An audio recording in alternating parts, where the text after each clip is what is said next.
It's a crisp April Saturday here in Spartanburg, South Carolina. We're getting ready for one of the oldest football rivalries in the Palmetto State to be renewed. The Wofford Terriers taking on the Citadel Bulldogs on our Ingalls SoCon Game of the Week. Hi, everybody, and welcome in with Jared Singleton, Pete Yannity with you. Spring football continues in the SoCon. Been a rough spring, Jared, so far for the Wofford Terriers. Been a tough spring and all the way going back to the fall for the Citadel Bulldogs. Here they are, each team a few games remaining, trying, if nothing else, to use these games that are still left on the schedule to get better going into the fall of 21. Definitely not the spring season that both of these programs were anticipating for, but with adversity brings opportunity, and that's exactly what I think both of these teams are looking for right now, trying to find what works, what doesn't work, and build some momentum as they go into the summer to get ready for that fall schedule. And a key area where each team is developing a young player is at quarterback. And for the Citadel, Jalen Adams, a converted defensive back. They moved him over about a year ago. He has been getting experience on the job. He missed last week's game against Samford with an injury, but he returns to action today. Oh, very athletic guy. I mean, I really like Jalen Adams. I think he brings a good grit and tenacity to this offensive unit. He's the type of guy that, again, like you said, he's kind of learning on the fly, trying to figure out, making sure he understands the read option, understands when to keep it, when to pull it, kind of building that patience. And again, I think he's doing a great job, and I think he's going to be a key piece as they try to move forward for the rest of this fall season. But then as you continue to think about that, looking at Wofford, I think Jimmy Wyrick is doing a fantastic job also. Very young guy, very young offensive line, but he's really starting to build that chemistry, really starting to build that connection with different players, working on timing, working on understanding where guys are supposed to be at. And I think he's going to be the guy that really takes reins of this offense and figures out how to make this thing click as they get ready for the fall schedule. This will be the 74th meeting all-time between the Terriers and the Bulldogs. Wofford has dominated things since the late 90s. They tried to make it 9 wins in the past 11 meetings. Terriers getting ready to take the field. So are the Bulldogs, and we kick it off here at Gibbs Stadium in Spartanburg when we come back. I know Wofford's going to win that play. Again, the offense-defense line will tell you how the play is going to go. Bulldogs a third time so far. They go for it on 4th down, and what do you know? What happened? Ball. Oh. Run, whistle, big man. Whistle blown before that. I do believe the Terriers have held again. So we've seen the Citadel go 1 for 3 on 4th down tries. Wofford 0 for 1 in their only 4th down attempt. And kind of been a chess match in that part of the field. Look at that. Just I mean, no one's going anywhere when you have that kind of penetration by that defense. Great job by the Terriers winning that play and getting the ball back to their offense. Terriers elect to do on 3rd down.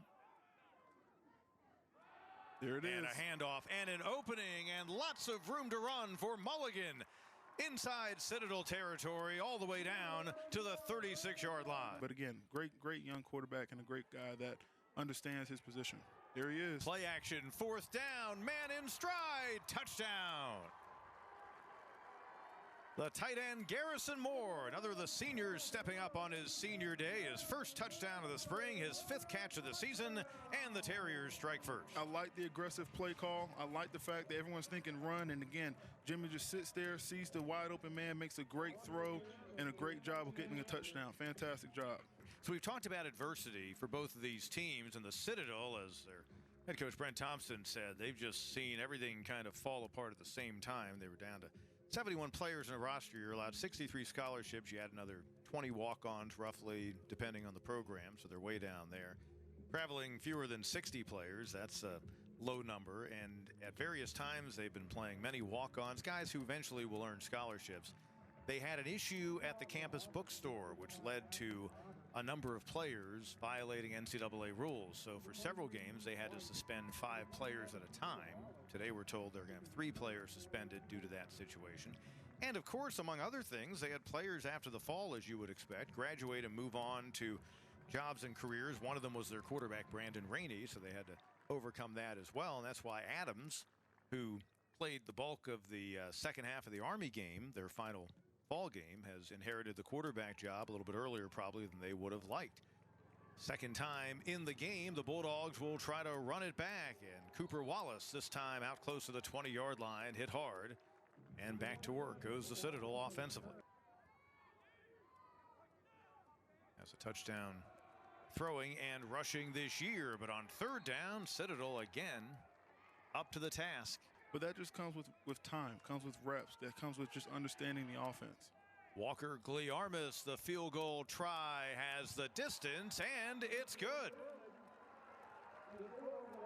43-yard kick. A new career long for the Terriers sophomore kicker Gliarmis out of Wilson, North Carolina. Wofford built on the lead 10-0. Second quarter here in Spartanburg on the Ingles SoCon Game of the Week. Adams looking to throw on second down. Has a man all the way inside the 15-yard line. Nice play development right there, Pete. You know, they've been luring you to sleep again with this run. And again, they kind of show the same action, but this time they kind of slipped the back out to a nice wheel route. And because they had the tight end that cleared the safety out, he had a lot of green grass to make a play. And great job by the Citadel offense coming out here in the second quarter, driving down the field. Sam Llewellyn, his first catch of the year for one of the A-backs in this offense. And going to work deep in Terriers territory as far as they've been so far this afternoon. Because again, now you have a Citadel team that's knocking on the door to get a touchdown. Another penalty on the Terriers, their fifth. Inside handoff and the touchdown for the Bulldogs. Clay Harris able to get into the end zone. The junior from Atlanta, his first touchdown of the campaign. And things tighten up here in the second quarter. Again, mano a mano, I'm better than you. I know where the ball's going. Mulligan remains the lone back. Derrick, the fake, quarterback keep, and the touchdown. Nice play fake, great job. And a great way to finish the drive. And that's what you want to see. If you're a Wofford fan, you want to see, you know, touchdowns. You don't want to see field goals. You want to see, you know, a little bit of creativity. Again, understanding, you know, that they're going to bring a lot of pressure. They're going to bring a lot of blitz on the outside. And you have a running quarterback, and you're able to make a play with it. Closing in on our third quarter here at Gibbs Stadium in Spartanburg, South Carolina, the Wofford Terriers a 17-7 advantage against the Citadel Bulldogs here in our Ingles SoCon Game of the Week. And welcome back in with Jared Singleton, Pete Hannity with you. An opening half in which the Terriers, well, they went for it on a fourth down play and got a touchdown. We saw two quarterbacks for Wofford do a pretty nice job, and I would think for the most part they feel pretty good about the first 30 minutes. I think they have to feel really good about the first 30 minutes. Again, I think we saw a lot of balance on that offense. You know, the offensive line did a great job kind of creating holes. Both backs had some big runs. Both quarterbacks made some good throws. And again, they were able to produce a lot of points, 17 points so far in the first half. But I think the thing they need to clean up is just the penalties. Yeah, certainly 5 of them on the Terriers in the first 30 minutes, none so far on the Citadel Bulldogs. Take a look at some of the opening half highlights, and a Wofford team that early on was, you could tell, committed to trying to be aggressive, establish the run game, and they got some good work in that first half of play out of guys like Irvin Mulligan, who had 7 carries for 44 yards, including a 34-yard dash. Yeah, I mean, again, going back to showing that balance, being able to have those big runs and then finishing off the drive with some nice touchdown throws to the tight end. And again, just being able to run the ball inside, getting positive yards, running the ball outside, getting receivers involved with, you know, making some big blocks to kind of spring those things open. We saw the kicker get into it with a nice long field goal. And again, if you're a Wofford fan at home watching this game, you want to see this offense finish the drive with points. And I think the Citadel offense has done a good job as well, kind of creating that balance, running the football with the, you know, their big interior offensive linemen, finishing it off with a nice big touchdown. Again, staying balanced within the offense and kind of staying within the game. But this Wofford team, again, they just continue to produce, continue to find ways to make it happen, and making some big plays with both quarterbacks. Both Jimmy Wyrick and Peyton Derrick leading touchdown drives. Just before the half, you saw the quarterback keep by Derrick, and the Wofford defense stepping up. Miles Richardson, his first pick of the season, second for the Terriers team. TJ Neal gives it some seasoning, and the Wofford Terriers headed into the halftime locker room with a 10-point advantage. And a Terrier team, we told you, trying to make it 9 of 11 in the series. This day begins in SoCon play with the VMI Keydets on the verge of a championship in the SoCon for the first time since 1977. They were in a tight game in the opening half of play and lead 13-7 against ETSU up in Lexington with about 8.5 to go before the half. One other game in the SoCon today, the Furman Paladins simply trying at this point, it seems, to build momentum for the fall. They will visit Mercer, a couple of teams that are 3-2 this spring in Southern Conference play. A big game for those two. You see Wofford trying for a second victory, and the Citadel Bulldogs, for the first time ever in their program, starting 0-9. They've dropped 11 straight games, so they obviously want a big second half to have something to feel good about during what has been a 2020 and 21 football season for them. And the Wofford Terriers will try to get one game closer to getting back to 500 as well. Josh Conklin saying coming into this game, all the Terriers are trying to do is win their final 3 and have a good feeling as they get ready for the fall. We get set for the third quarter. We'll have that for you when we come back to Gibbs Stadium in Spartanburg on our Ingalls SoCon Game of the Week. The Wofford Terriers a 10-point lead against their rivals from Charleston. One guy we really haven't seen in the mix today for the Terriers is their backup tight end Landon Parker. With Sanders, those two are the top 2 receivers for Wofford so far in the spring season. Last week, a 75-yard touchdown on a toss from Jimmy Wyrick that at the time gave Wofford the late lead on VMI. And, well, that was an exciting moment, no doubt, for the junior out of Concord, North Carolina, his second TD catch of the year. And you saw the facts and figures we gave you on Landon Parker. Maybe we can take a look at those again, but he's done some really good things, and he has emerged as a guy they can count on going into the fall. I mean, he has to be, really. I mean, he has to be the guy from a receiver standpoint that maybe they kind of build around. Because, again, I think they have the running backs and they have the offensive line, but you need that playmaker that's going to help stretch the defense and take the top off the defense. And I think Parker might be that guy. And, again, sometimes the best friend of a quarterback, besides his offensive line, is his tight end. And so with both of these quarterbacks being able to utilize that tight end position, it might be a great place for this coaching staff to try to help recruit and build around. And Walker with room to run all the way to the end zone. Touchdown. Great job. Great job by Walker. Again, understanding and letting his lineman get into place, running with patience and great vision, as you see right here. I mean, following the big lineman, and then look at that massive hole. And he does the rest, puts on the burners. Great job by this Terrier offense. Wrap up this spring season as soon as possible and as healthy as possible. 3rd down and 6, going deep. Oh, and intercepted off the deflection. Wow. It'll be a run back. I thought we were going to see a flag all the way, but the interception made by Javonte Middleton, the sophomore out of Savannah, his first of the year. That's the 6th for the Bulldogs. With the contact with the ball in the air, I thought there was no way we weren't going to see a flag on the play. Get the impression from him, he's very confident going into the fall. Here is Adams with a hole and taken down from behind, or else he would have gone all the way. Adams the pitch. Llewellyn looking for the pylon. Instead, he'll simply lunge across the line for the touchdown. Great drive right there. Great job by this Bulldog offense. Just marching down the field, making plays when they have to.